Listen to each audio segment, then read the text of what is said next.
of Spaceships and Asses.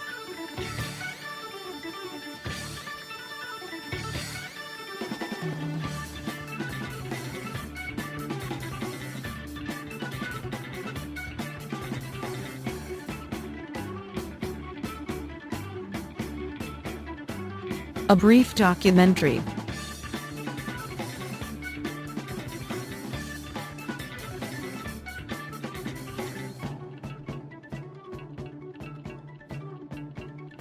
The U.S. standard railroad gauge distance between the rails is 4 feet 8.5 inches.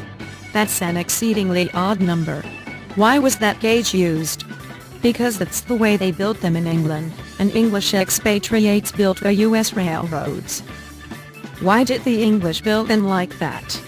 Because the first rail lines were built by the same people who built the pre-railroad tramways, and that's the gauge they used. Why did they use that gauge then?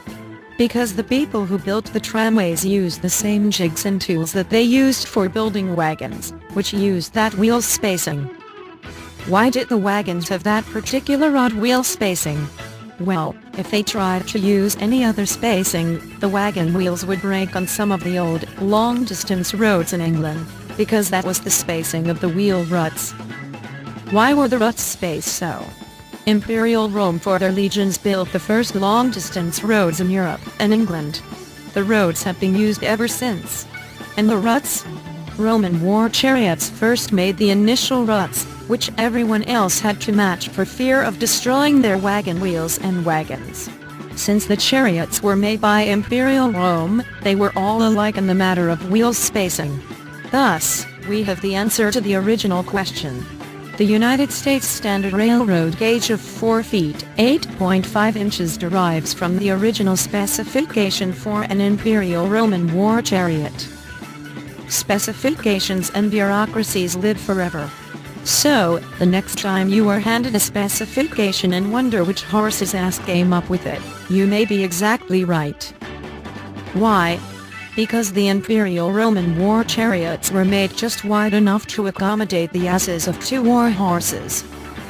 And now, a final twist.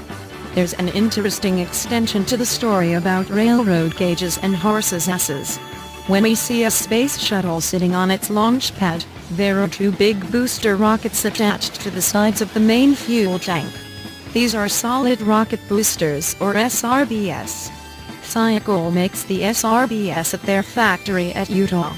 The engineers who designed the SRBs would have preferred to make them a bit fatter, but the SRBs had to be shipped by train from the factory to the launch site. The railroad line from the factory had to run through a tunnel in the mountains. The SRBs had to fit through that tunnel. The tunnel is slightly wider than the railroad track, and the railroad track is about as wide as 2 horses' behinds. So, a major design feature of what is arguably the world's most advanced transportation system was determined by the width of a horse's ass.